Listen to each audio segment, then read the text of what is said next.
Olá, é um prazer estarmos novamente no ar com o nosso programa Sala de Imprensa. E a gente procura sempre trazer assuntos importantes que estejam dentro do mais alto espectro de oportunidades de discussão na mídia e na nossa comunicação social. E nós vamos abordar hoje um programa extremamente importante, um tema muito relevante, que é sobre o tráfico de pessoas, tráfico de órgãos e a mão de obra escrava.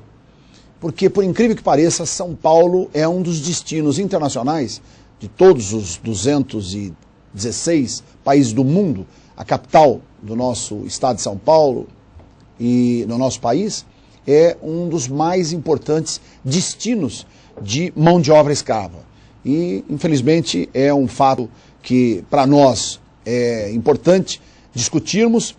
E, mais do que isso, o problema maior ainda, que é o tráfico de pessoas. Como vimos recentemente, a questão pertinente a essa novela, não é? Salve Jorge, da Rede Globo Televisão, o nosso ilustre deputado, o Fernando Capês, que é vice-presidente da Assembleia Legislativa, líder do governo, e é nosso amigo, e também é vice-presidente da API. Ele é o vice-presidente de assuntos parlamentares da nossa Associação Paulista de Imprensa. Ele criou, por feliz ideia, até uma ideia do nosso querido amigo também, Carlos Maluf Sanseverino, nosso vice-presidente de logística, e aqui da Associação Paulista de Imprensa, que deu essa ideia, eles se articularam e criaram essa legislação, esse projeto de lei, com o objetivo de levar o nome da artista global, atriz Cláudia Raia. E para nós é um fato muito importante. E nós trouxemos aqui para o nosso estúdio a oportunidade de ouvirmos juristas, professores acadêmicos da área do direito, que estão, na verdade, no seu dia a dia acostumado a debaterem, a falarem sobre todo esse tema, e vão conosco aqui discutir esse grande problema que aflige toda a sociedade brasileira, principalmente a família brasileira, porque entra de forma silenciosa na vida das pessoas, que é o tráfico de seres humanos.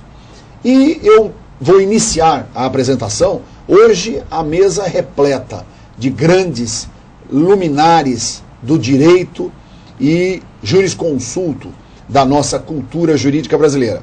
E eu vou iniciar com o meu querido amigo, o professor Luiz Flávio Gomes, que eu tenho a ele não só admiração, em razão do seu vasto currículo, da sua cultura jurídica, mas principalmente, ele é um homem que traz na sua bagagem profissional, ele já foi delegado federal, já foi promotor de justiça, já foi juiz de direito, advogado e hoje, enfim, sempre como professor, mas hoje ele tem a possibilidade de viver tranquilo, porque tem um dos mais conceituados cursos de formação para a cultura jurídica, que é o curso Luiz Flávio Gomes, que carrega o seu nome, e vem trazer aqui um pouco do seu conhecimento para o privilégio do nosso público telespectador.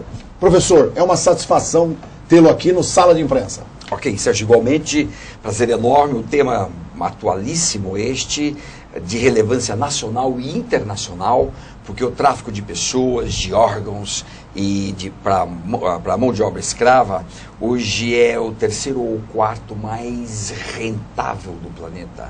Dá muito dinheiro isso daí, milhões e milhões de dólares envolvido. Portanto, o tema é de atualidade indiscutível. Parabéns.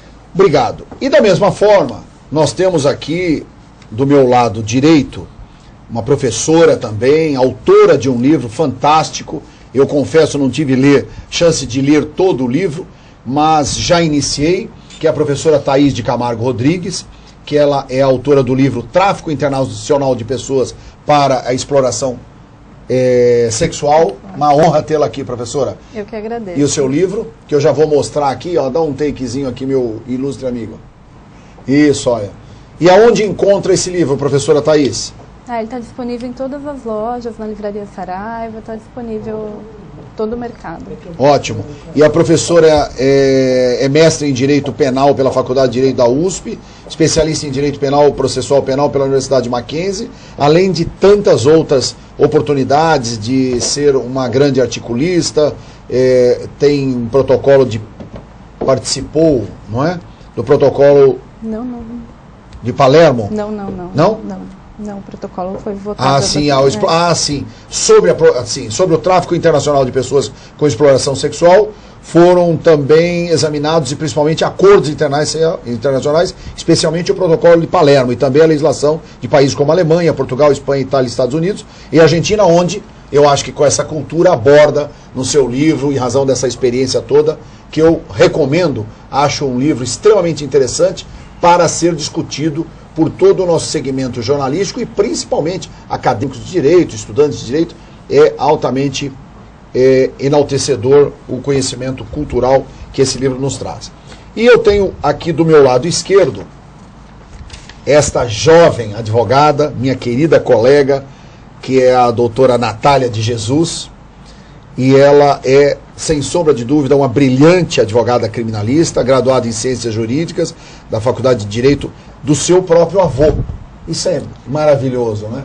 Eu tenho alguns amigos que são filhos de grandes luminares, não é? De pessoas que têm referencial no mundo inteiro, que é o caso do seu avô, meu querido amigo Damásio Evangelista de Jesus, que era para estar conosco, juntamente com a sua neta, e também com o professor que eu já vou anunciar, mas em razão dos seus inúmeros compromissos, não pôde vir. Mas a grande verdade é a seguinte, é sempre difícil, não é? Porque eu tenho um grande amigo, e ele fala assim, Redó, o ruim é o seguinte, nunca me chamam pelo nome, sempre falam o seguinte, olha, esse daqui é o filho do fulano. Quer dizer, mas aqui você tem a sua identidade, você é uma profissional altamente elogiável, e eu, ainda que com a sua pouca idade, eu fiz questão de trazê-la pelo programa, porque eu fiquei realmente impressionado com a sua cultura, com o seu conhecimento e todo o seu trabalho realizado na área do direito. E principalmente estar lá à frente também de um dos mais importantes, hoje faculdade, né, Damásio, e curso também preparatório, enfim, é sem sombra de dúvida um valor importante. E para concluir a nossa mesa, está ao meu lado aqui o professor Pedro Lazzarini Neto, meu lado direito, jurista penal, advogado criminalista, especialista em júri, doutor em direito pela PUC e professor da Universidade Mackenzie, do Complexo Educacional Damásio Evangelista de Jesus. É também membro do Instituto de Justiça Criminal de Harvard e autor da obra Código Penal Comentado e Leis Penais Especiais Comentadas. Portanto, venham, meus queridos telespectadores, que nós estamos aqui com uma mesa extremamente qualificada e gabaritada para discutir sobre o assunto de hoje. E já vamos entrar diretamente no tema. Então eu quero que, já está no ponto aí, coloquem a abertura por parte do nosso querido deputado Fernando Capês, para que em seguida, então, a gente já inicie o primeiro bloco de debate sobre o nosso programa. Todos felizando, deputado, parabéns, sala de imprensa, São Paulo de pessoas do século XIX. Eu amei o que o senhor falou, parabéns mais uma vez pela iniciativa. E dá uma palavrinha para a sala de imprensa. Olha, foi um evento muito importante, um evento em que veio uma atriz famosa, logo após a realização de uma novela em que ela foi praticamente a protagonista mais importante, passando uma imagem do que realmente acontece no submundo da criminalidade organizada no que diz respeito ao tráfico de pessoas. Reunimos aqui Polícia Federal, a imprensa com o Sérgio Redó, Polícia Civil, Ministério Público, Poder Judiciário, Ordem dos Advogados do Brasil, juristas, então, e uma presença maciça do público que ficou até o último momento. Acho que valeu para chamar a atenção das pessoas para a gravidade do tema e também para anunciar o projeto de lei que apresentamos e queremos ver aprovado, para aplicar pesadas sanções administrativas para os estabelecimentos que exploram esse tipo de crime tão hediondo. Vejam a importância dessa situação. E vamos começar então, o meu querido professor Luiz Flávio já falou, vamos aproveitar a presença da professora Thaís para que a gente tenha a sua impressão, quer dizer, sobre o seu livro. O que realmente você retrata em razão desse grande projeto de lei que o deputado Fernando Capês está tentando aprovar na Assembleia Legislativa de São Paulo? Sim, o meu livro ele trata especialmente do tráfico de pessoas para exploração sexual e trata menos da questão do tráfico para retirada de órgãos e também para o trabalho escravo, embora todos sejam importantes e relevantes. Mas por todas as pesquisas da ONU, dos escritórios da ONU que tratam desse tema, é importante dizer que o tráfico para exploração sexual, ele é a maior porcentagem do tráfico é para exploração sexual. Então eu me dediquei a esse estudo. O livro, ele trata, eu discuto muito a questão do protocolo de Palermo e do que o protocolo de Palermo espera da legislação brasileira. O que diz especificamente o protocolo de Palermo sobre essa questão? O protocolo de Palermo... Quer dizer, na verdade o protocolo foi, no fundo, uma interveniência de vários países que sofrem o problema do tráfico de pessoas. E quais são esses países? Quer dizer, além do Brasil? Brasil... Os países de terceiro mundo. Todos os países, na verdade, sim, eles participam de alguma forma do tráfico de pessoas. Seja como país de destino, como país de origem ou como país de trânsito. Certo. E hoje, mais de 100 países já assinaram o protocolo de Palermo. Então, embora muitos países tenham assinado, muitos deles ainda precisam atualizar a sua legislação e precisam de um trabalho muito grande para que esse crime brutal ele seja prevenido, ele seja punido e que as vítimas sejam protegidas. Então eu trato bastante da questão do protocolo de Palermo, peço alteração na legislação brasileira e trato dessa questão do trabalho em rede, que eu acho que é muito importante, né, nessa estrutura de você prevenir, punir e proteger vítimas. Através das redes sociais? Através é uma rede, na verdade, um trabalho em rede que envolve o Estado, sim, o governo e o terceiro setor, a sociedade civil. As organizações não governamentais que estão envolvidas nesse processo. Isso, essa rede. Perfeito.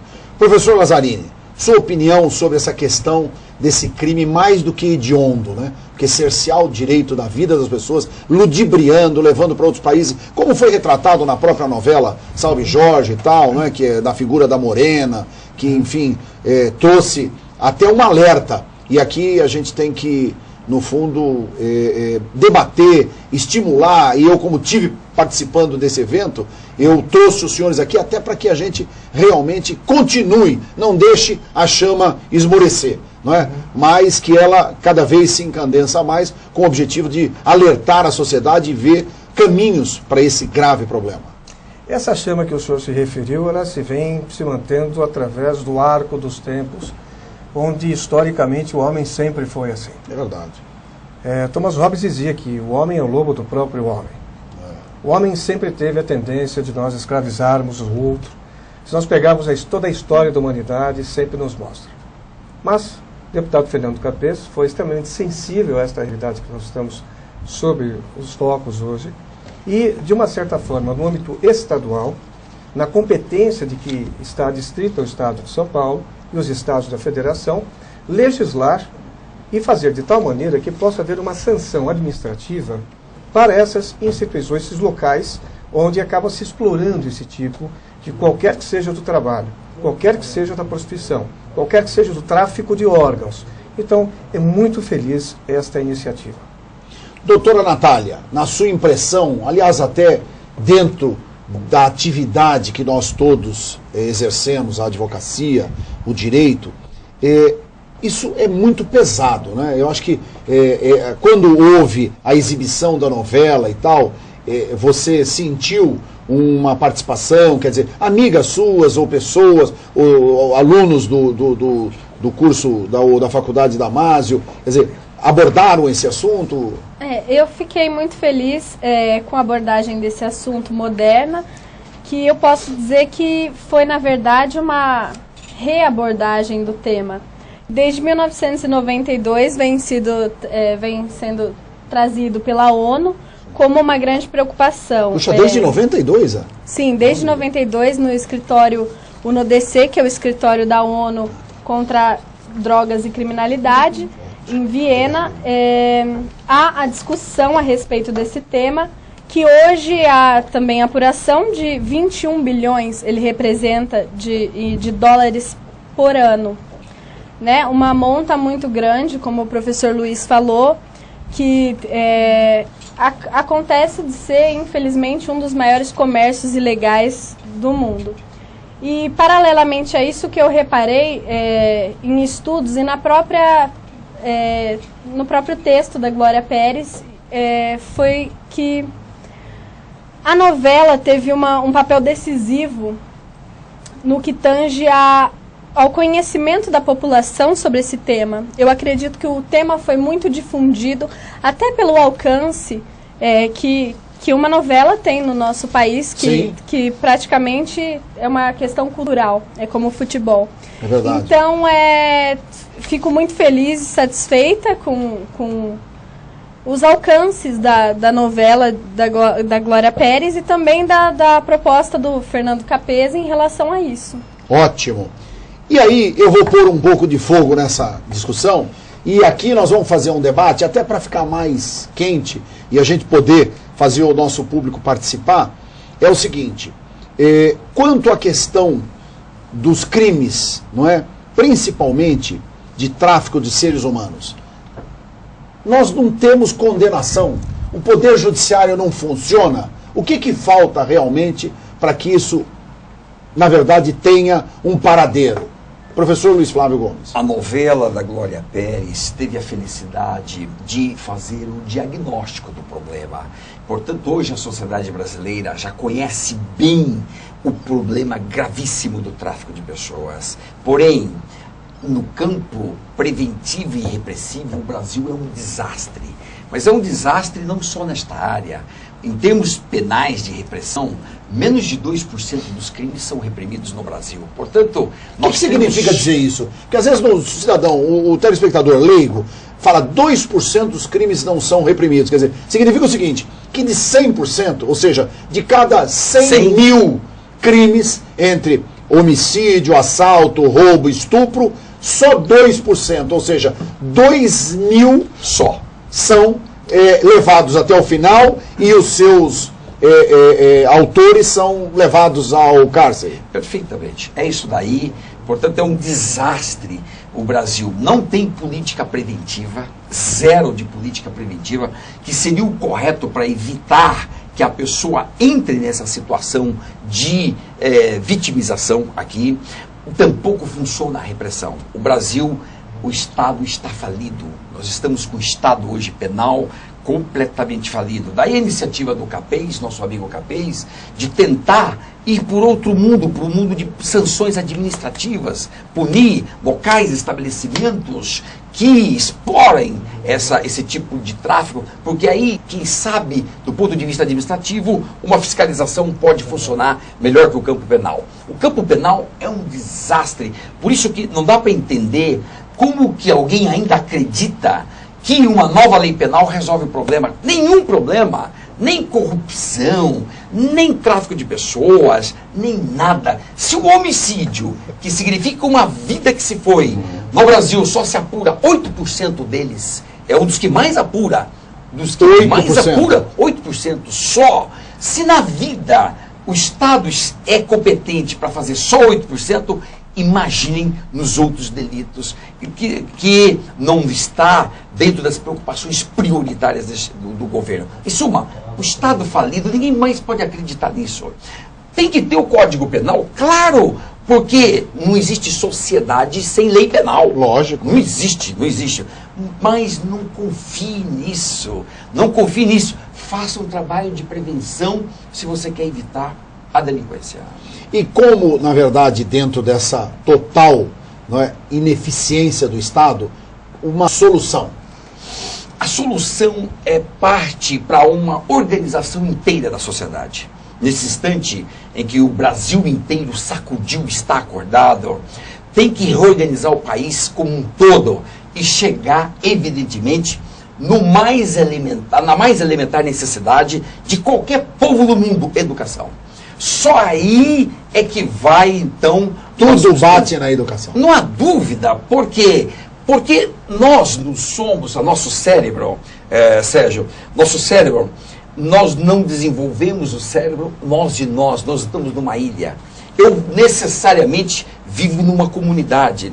Se eu não sou educado para conviver com essa comunidade, eu vou ser um perturbador dessa comunidade. Desagregado. Daqui a pouco eu pego uma arma de fogo e dou um tiro na cabeça de alguém. Ou, às vezes, até um tiro na cabeça de uma criança, como hoje aconteceu.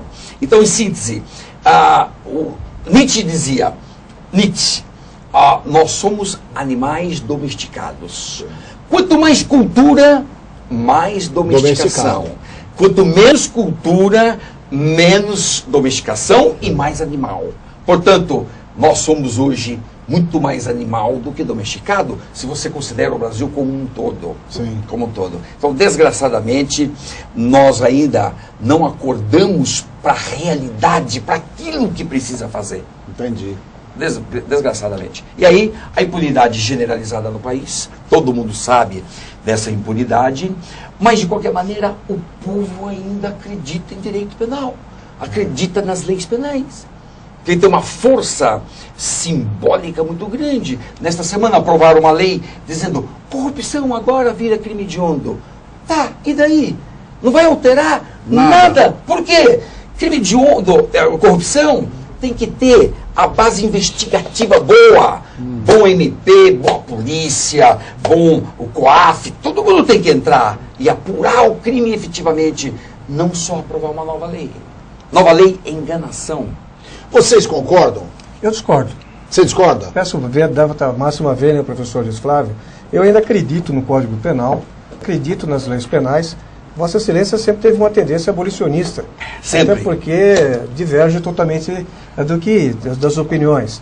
Eu tive o privilégio, assim como Vossa Excelência, de conhecer Marido Barbeiro Santos, né, grande ministro da Suprema Corte Espanhola, e fiquei com ele aqui no Brasil, ele que falava sobre abolicionismo. E quando eu estava aqui, a pedido do ministro hoje, Sidney Bennett, fiquei, na Associação dos Magistrados, quando ele veio fazer uma palestra, fiquei ciceroneando aqui na cidade de São Paulo. Sim. Durante os 3 dias. Grande jurista. Grande jurista. Sim. Grande jurista. Um dos mais conceituados do mundo. Muito especial. E eu, uma pessoa muito afável, ministro, e eu perguntei a ele como ele se sentia bem aqui, e ele falava assim que na Espanha ele andava com 6 seguranças. Então, como pode alguém que prega o abolicionismo andar com seguranças lá e pregar o abolicionismo aqui no Brasil sem ter seguranças? Então, existem países diferentes e culturas diferentes. Peço apenas uma permissão e ressalva. Concordo no aspecto da efetividade da justiça. A efetividade hoje está comprometida por conta das metas que sim, são impostas, isto sim, pelo Conselho Nacional de Justiça, pelas metas que os juízes acabam colocando. E dentro dessa margem de 200... Meta, quando você diz, a respeito dos julgamentos. Isso, as número metas... muito grande de processos. Isso, de e, reduzir. na verdade, não tem hoje... Julgamentos poucos. Exatamente. Pouco eficazes, né? O ministro Joaquim Barbosa falou isso essa semana. Diz, olha, eu vou cobrar mais duro, vou ser mais duro contra os juízes, porque nos crimes que envolvem corrupção, só 34% foram concluídos. E quantos foram presos? Mas que preso, Sérgio? Não tem preso por crime de corrupção. É a coisa mais rara Aliás, do só o mundo. deputado, Talvez agora agora está o fugido Natan. aí, é o Natan. Então, mas está fugido. Concluindo, só para concluir essa porcentagem, eu queria apenas dizer que eu consegui uma condenação no caso de tráfico de pessoas. Conseguiu? Consegui. Quer dizer, esse que está preso foi você que conseguiu? Talvez. Não, desculpa, Não, mas... não, porque me permita, o que eu soube... Estou falando de Tráfico de pessoas. de tráfico de tráfico pessoas. Então, Porque só não tem uma aparece pessoa na presa estatística. Só. por tráfico de Eu pessoas? trabalhei em Não 3 aparece na casos. estatística. Primeiro, eu trabalhei no caso de Poços de Caldas, tráfico de Olha, que órgãos de Poços de interessante. Caldas. Trabalhei no caso de tráfico de jogadores de futebol. Inclusive, tive Que até... inclusive está em esse grande escândalo aí. Agora, né? Que está sendo, no fundo, é o seguinte, está sendo fomentado para voltar a questão da discussão, né? De técnicos que fazem esse negócio com jovens e tudo mais. E os técnicos fazem isso com jogadores conhecidos, mas na época, o primeiro caso que me veio foi assim, eu estava... Posso continuar a falar? Por favor. Em síntese, foi assim, eu estava num local lecionando quando um aluno, um funcionário da faculdade, veio muito nervoso procurando-me, dizendo o seguinte, que o irmão dele estava preso, entre aspas, no aeroporto de Frankfurt. Isso um pouco antes da Copa da Alemanha. E eu falei assim, mas como ele estava lá? Aí veio a falsa promessa, ele queria ser jogador de futebol. Então, existem pessoas que ficam ali em redor da Federação Paulista de Futebol, Aliciando a cabeça daquele jovem. E aí entra a vitimologia, que é o estudo da participação da vítima, na participação do crime, da efetividade disso. Então, eles acabavam cedendo a essa pressão. O pai vendeu um Passat, funcionário de uma empresa do Estado, Olha, que coisa. vendeu suas Pra comprar partes a passagem, né? para pagar a passagem, deu esse falso empresário, levou para o leste europeu. Este leste europeu, deixo mais tarde para falar, que é um grande problema que nós podemos falar. Em síntese, nós conseguimos, através de dois mecanismos interessantes, Natália, professores. Primeiro, eu entrei imediatamente naquela noite com o pedido de assistência consular, como se fosse uma medida cautelar, uma vez que não haveria uma jurisdição para isso. E imediatamente a imprensa. Aqui eu ressalto a minha querida e estimada amiga Laura Diniz, Sim. que era do Estadão, está na Veja. Liguei para ela e falei, Laura, o caso é esse, assim, assim, assado. Ele era para ir. E no dia seguinte ela publicou no Estadão. Jogadores de futebol passam o mesmo caso de um filme de Tom Hanks, O Terminal. Sim. Então, diante disso, aí sim a mobilização, por isso a importância da imprensa. Daí, fundamental. A importância da imprensa, o processo anda. Sim. Aí o processo anda, houve uma condenação, mas aí acaba caindo naquele que William Shakespeare fala. Né? A misericórdia é a mãe da impunidade. Lei 9.099, cesta básica, então isso realmente... Aliás, o Boris, quando esteve aqui no programa, ele falou uma coisa interessantíssima. Ele falou, é impressionante. Nós, brasileiros, nós temos uma coisa interna que é de ter pena. Né? Nós temos pena, infelizmente. Quer dizer, você pega as condenações, quer dizer, isso não é só o brasileiro. O próprio corredor da morte nos Estados Unidos, todos que morreram por pena de morte acabaram virando grandes mártires, né? Tem gente que inclusive virou santo, quer dizer, que já fez milagre. Isso daí é comum no mundo inteiro. Mas aqui, muito mais. Quer dizer, então, o cidadão fica preso e de repente, olha, vai ser condenado a 50 anos. Pô, mas tudo isso, 50 anos, ele não vai... Tá certo? Quer dizer, no fundo a gente tem essa questão aí não é, desse sentimento de pena, não é, daqueles que, enfim, a questão até esbarra isso na questão da maioridade penal, né? Quer dizer, qual é a diferença de um garoto de 18 anos, com todo respeito, porque psicologicamente, patologicamente, mas qual a diferença de um garoto de 18 anos e um de 17 anos, 11 meses e 29 dias cometeu um crime? Nenhuma. Tá certo? Isso é claro, ambos sabem o que fazem. Sabem o que fazem. Aliás, no Brasil é um dos temas, não é o tema, mas um dos temas mais mal colocados e mais mal discutidos hoje no Brasil é exatamente essa questão da menoridade, porque a responsabilidade penal no Brasil juvenil começa aos 12 anos. Aos 12, exato. Já a partir de 12, então não tem que discutir de diminuir para 16, 15, 14, já começa aos 12. Bom, mas não é mas o não tema. pode condenar. É inimputável. Até 18 anos é inimputável. Isto não, na verdade ele acaba sendo condenado, só que o ECA chama isso de medida socioeducativa. No fundo, mas tem que acabar com isso. Ele está recolhido, ele está preso, ele está privado da liberdade tanto quanto um adulto, ele está recolhido, ele não sai dessa linha dele.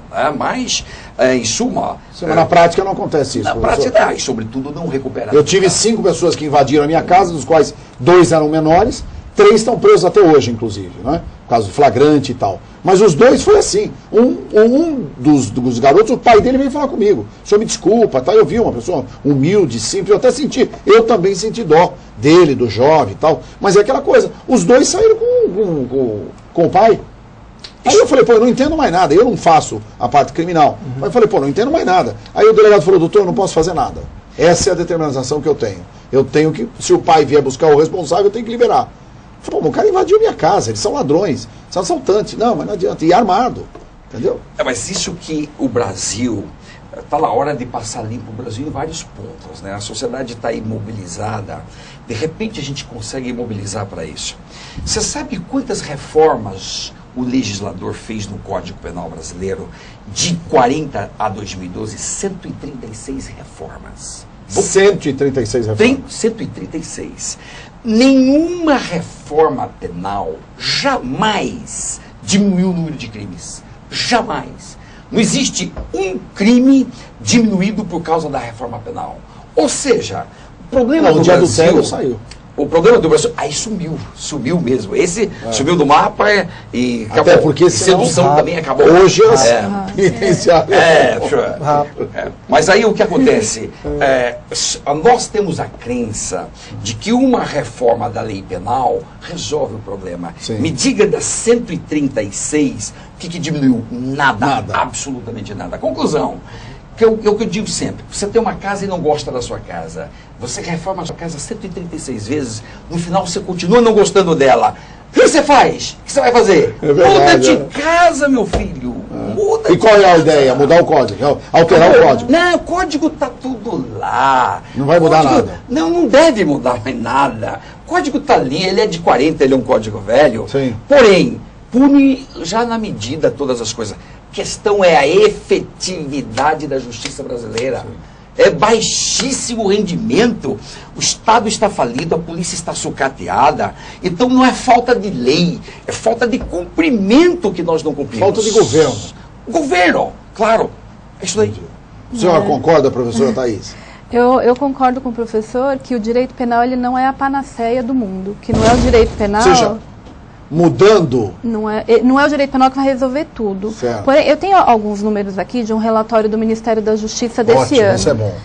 Nós temos, entre 2005 e 2011, a Polícia Federal ela registrou 157 inquéritos pelo tráfico internacional de pessoas, foram 13 inquéritos pelo tráfico interno de pessoas e 34 inquéritos pelo trabalho escravo. Sim. Então, a gente tem 3 artigos aqui, o 231, que é o tráfico do Código Penal, que é o tráfico internacional. A gente tem o 231A, que é um artigo recente do tráfico interno para exploração sexual, que ele não existia, então tinha que pegar uns artigos ali emprestados para poder condenar o autor. Aí, com a reforma de 2005, esse artigo 231A, ele entrou no Código Penal, e a gente tem o 149 que fala de trabalho escravo. Sim. Então são alguns números, e são números de inquéritos durante o ano de 2005 e 2011, e nesse período também foram 91 processos de tráfico internacional de pessoas. Então saiu do inquérito, 91 viraram processo.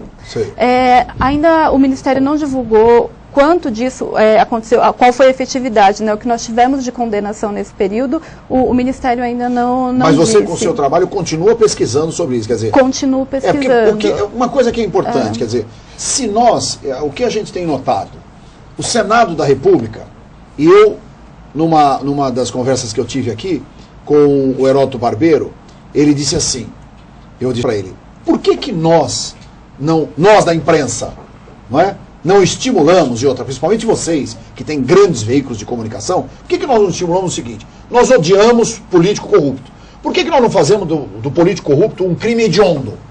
Aí eu assino embaixo e tal, só que isso não vai aprovar nunca, isso não vai acontecer nunca, porque quem vota é o congressista, quem vota é o senador, é o deputado. Bom, então só para dizer, já foi aprovado, o Senado da República já aprovou como crime hediondo, tá certo, a prática de atos delituosos contra a administração pública, não é?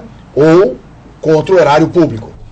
Enfim, quem malversar dinheiro público estará praticando crime hediondo. A Câmara ainda precisa votar novamente, mas né? o Senado, o Senado já passou pelo Senado. Mas eu tenho certeza que tudo isso, e o Senado aprovou em uma semana.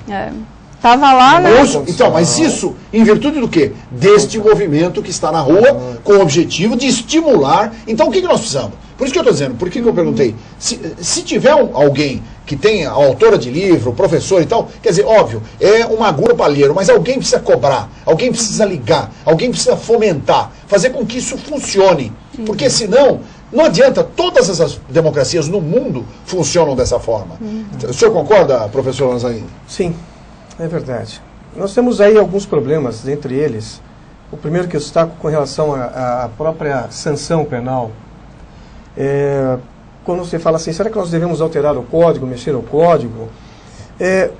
Há, na parte geral do Código Penal, uma limitação em que ninguém pode ficar preso mais que 30 anos. Isso. Então, se você cometer um crime de tráfico internacional de pessoas, e se você cometer 285 mil crimes de tráfico internacional de pessoas, você não vai ficar mais do que 30 anos, tecnicamente. Além dos benefícios. Então, essa é uma dificuldade muito grande que nós temos. Outra coisa que eu destaco, com relação ainda ao fato de transformar a corrupção em crime hediondo. Que o Senado já aprovou. Foi diante de uma manifestação das pessoas às ruas, aí é minha grande alegria, minha grande preocupação. Também. Porque as legislações feitas sob pânico, sob o clamor popular, sempre acaba aparecendo pena de morte, acaba aparecendo prisão perpétua. Então isso me preocupa um pouco. Por isso tem que ser a justa medida das coisas, naquela exata decisão. E a dosimetria feita de acordo com sensatez, equilíbrio, que normalmente nessas horas não acontece. O Senado, para aprovar, eu achei ótimo. E agora vai para a Câmara, eu sei que a Câmara vai enrolar, mas se os jovens, de novo, se a sociedade se mobilizar, vai acontecer. Inclusive, a nossa querida doutora Natália de Jesus, ela falou sobre a questão da novela, insistiu, nós abrimos o programa falando, e nosso tema hoje é sobre tráfico de pessoas, em razão da novela Salve Jorge, da Rede Globo, que o nosso querido deputado Fernando Capês trouxe esse projeto de lei, que vai ter que ser ainda aprovado na Assembleia Legislativa. Mas então, agora vamos assistir a fala da atriz Cláudia Raia sobre esse tema. E agora peço a todos que recebam calorosamente ela, que estudou o tema, viveu o personagem, deu vida e incorporou em uma pessoa, em um personagem, tudo o que representa de mal as organizações criminosas voltadas ao tráfico internacional de seres humanos, e inspirou a realização desse seminário e da apresentação do projeto de lei que leva o seu nome. Pediria que todos em pé saudássemos calorosamente a atriz Cláudia Raia.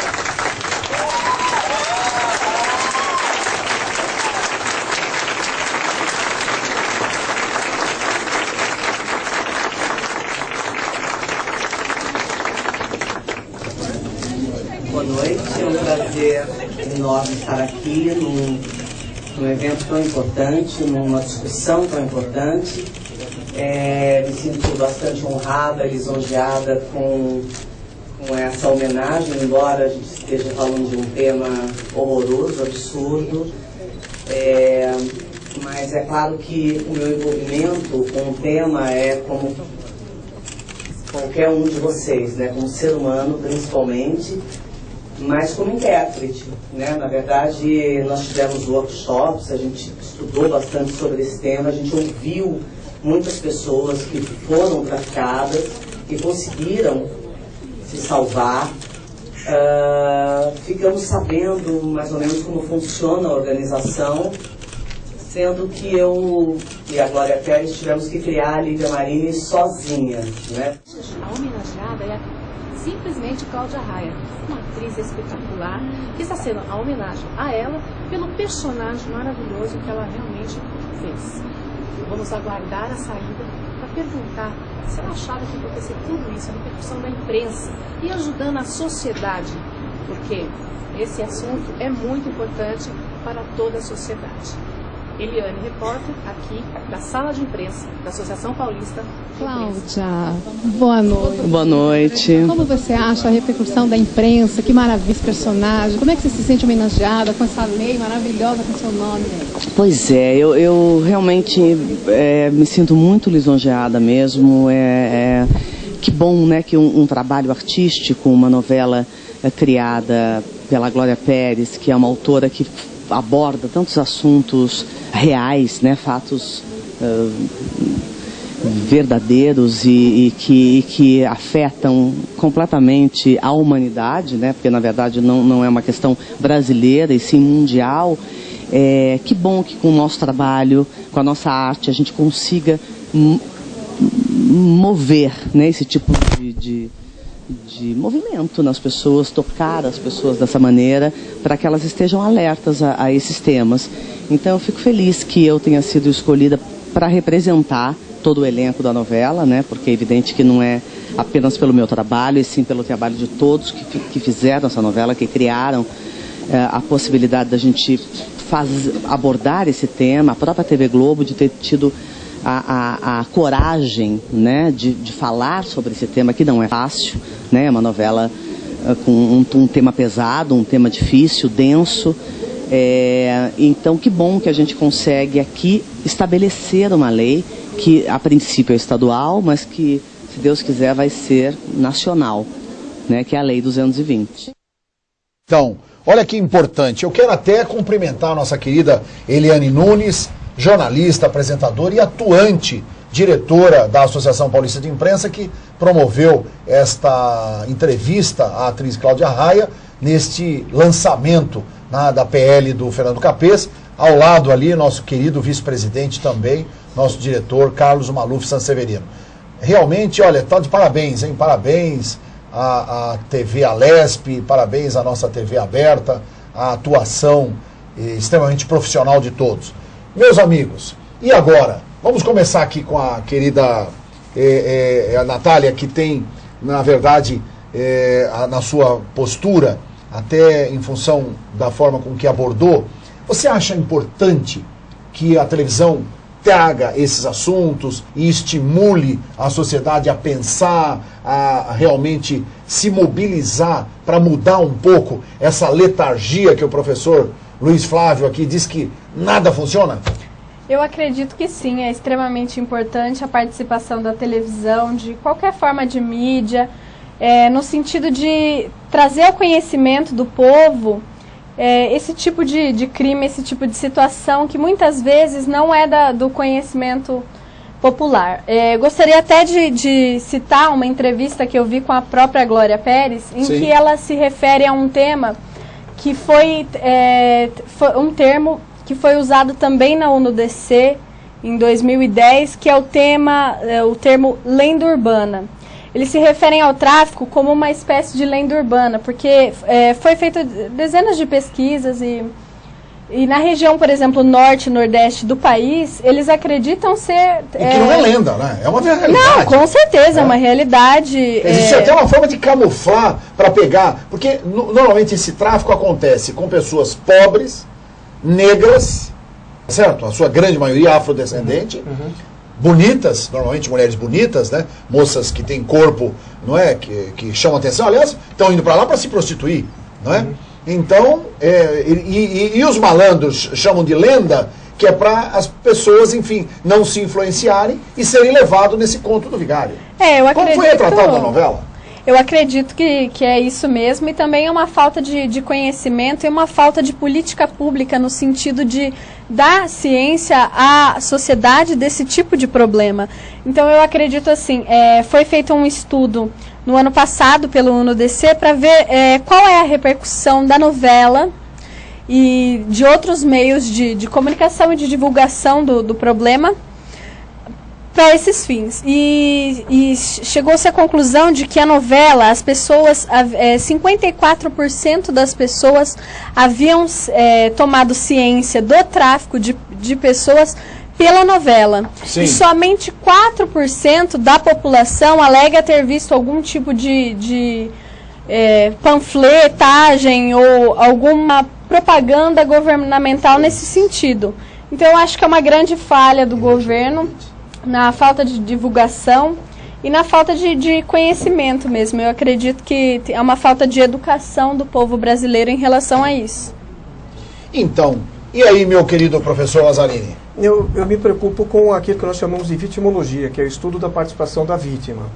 Então, aproveitando o que a doutora Natália nos disse, o fato de que as pessoas acabam sendo, com aquela ânsia de se tornarem modelos, com aquela perspectiva de procurarem uma vida melhor, de irem para o exterior, de buscar algo, e principalmente aquilo que mexe normalmente o estelionatário, essas pessoas, como a senhora também pesquisou na sua dissertação, sua tese, eles vão sempre no ponto fraco. Então vão justamente naquele ponto, não é, professor? Justamente aquele ponto que a pessoa está mais vulnerável.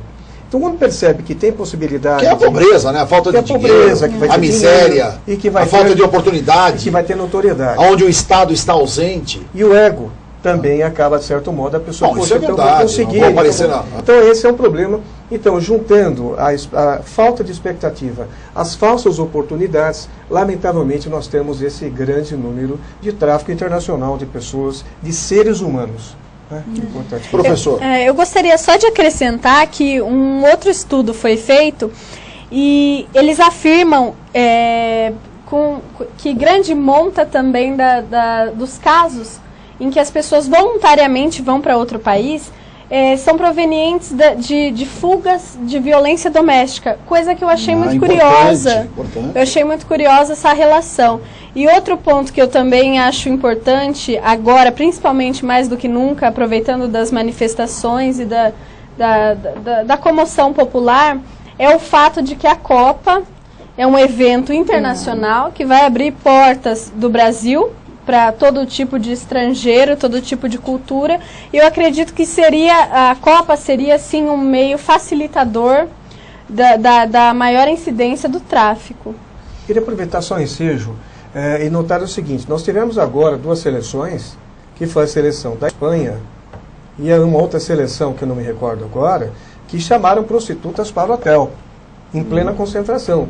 Então eles vêm aqui no Brasil justamente com esta mentalidade. Por quê? Porque se tem essa ideia do turismo sexual que é feito aqui no Brasil. Pois é, quando se trata de pessoa adulta, a partir de 18 anos, aí não temos nada a ver com a vida de cada um. Porém, a desgraça é que este crime pega muitos menores. Menores. E aí eu pergunto, até o nosso telespectador, você já viu alguma vítima rica ser vítima de tráfico de pessoas? Nunca vi. Portanto, o buraco é mais embaixo desse problema. Os valores estão envolvidos. Todos os valores. 10 anos atrás, quanto era? Pois é, imagine os milhões que ganham. Bilhões hoje. Né? Bilhões hoje. De dólares. De dólares. Portanto, isso faz parte da economia. Que a economia hoje mundial, ela mescla agora o lícito com o ilícito e mesclou tudo. E o que acontece? Onde vão esses bilhões de dólares? Passa pelos bancos. Que tem interesse. Claro, porque lava o dinheiro. Os bancos lavam o dinheiro. Recentemente, 2 grandes bancos foram condenados nos Estados Unidos por lavagem. Sim. Desse dinheiro aqui sujo. Verdade. Sujo por quê? Sujo e vermelho. Vermelho porque envolve sangue. Sujo porque envolve pobres. Né? Terrivelmente pobres. Agora, falamos aqui, o Pedro mencionou há pouco, Estado ausente. A desgraça, Pedro, não é o Estado ausente de todos esses crimes. É o Estado presente. Não tem crime organizado que não tenha participação de gente do Estado, sobretudo de polícia. O Estado está mais presente do que nunca no crime organizado. Olha que denúncia. Mais presente do que nunca. Isso é o mundo inteiro, é assim. Por quê? Toda precisa haver, na verdade, a participação ativa. Ou seja, tem que haver um conluio entre criminoso e agentes da polícia. Não há dúvida, sempre. A polícia tem sempre o comando das coisas. Ou comanda no sentido da ordem, ou comanda no sentido do ilícito. Mas ela participa. Não é que toda a polícia está envolvida, hein? Vamos deixar isso bem claro. A grande maioria dos policiais não fazem isso. Mas não tem crime organizado sem participação policial. Não existe. Logo, que nós temos... Mas é delicado o Estado presente. Não é delicado. Os jornais noticiam. Os jornais noticiam todos os dias a participação de policiais no crime organizado. De parte da polícia, claro. Porque a polícia, como um todo, é uma polícia honorável. Está aí para tutelar a nossa liberdade. Mas parcela dela está podre. Está podre tanto quanto o crime organizado, como a parcela dos políticos. Parcela dos políticos está podre, parcela dos governantes está podre, parcela da polícia, até agora da justiça. Ontem um juiz foi posto para fora da magistratura. Ontem. Por quê? Corrupção. Ou seja, é uma caixa preta violenta. O tema é grave, o tema é profundo, é um buraco tremendo que nós temos aí. Mas eu gostaria só de dizer que essa questão da corrupção, do envolvimento da polícia, de tudo, nós temos denúncias que até agentes da ONU acabam participando do tráfico de pessoas. Tem até um filme que se chama Informante, que faz essa denúncia baseada em fatos reais. E a questão do crime organizado também, professor, eu vejo muito importante para, assim, rompemos a barreira de lenda urbana, mas ainda a gente trata de um crime invisível. Quando a vítima consegue retornar do exterior, seja porque ela foi deportada, porque ela conseguiu fugir, ela foi resgatada, muitas vezes ela própria não se vê como vítima do tráfico de pessoas. Pela questão, pela vergonha de ter sido prostituída, muitas vezes a gente tem 2 tipos de vítima. Tem a que vai sabendo que vai ser prostituta e tem a vítima que vai achando que vai trabalhar de babá, que vai trabalhar numa lanchonete. Existem esses 2 tipos de vítima. Mas mesmo a vítima que vai sabendo que vai ser prostituta, ela não sabe que vai ser escravizada. ela não consentiu em ser escravizada. Até porque ninguém tem esse interesse. Não, ela consentiu na viagem. Ela quer mudar de vida. Exatamente. Ela quer ter expectativa, ela quer ter oportunidade. A grande verdade é essa. Eu acho que é como o Talibã. Porque o Talibã, enfim, estou contando aqui uma coisa, mudando completamente, mas a grande verdade é por que existe o Talibã? Existe em função do seguinte, é uma pobreza desgraçada, é uma falta de oportunidade, é um governo totalmente desequilibrado, e aí alguém tem que acreditar em alguma coisa. Aí acreditam, enfim, Allah tem toda a força, é divino, é Deus, mas eles acreditam no Allah. E acho que através da iniciativa terrorista, eles vão conseguir alguma coisa. Quer dizer, é a mesma coisa da pequena moça que está sendo levada de um município inexpressivo do interior do Nordeste, ou do Norte, ou do Sul, do Sudeste, ou da região central do país, que não tem expectativa nenhuma. É igual em todos os países. Essa semana eu li o relato de uma colombiana que foi traficada para o Japão. Ela exercia prostituição na rua, vivia em situação de rua, e ela foi convidada para ir para o Japão para exercer a prostituição. E ela acreditava que ela estava numa miséria tão grande, a situação dela era tão miserável, que ela achava que qualquer coisa seria melhor do que ela vivia.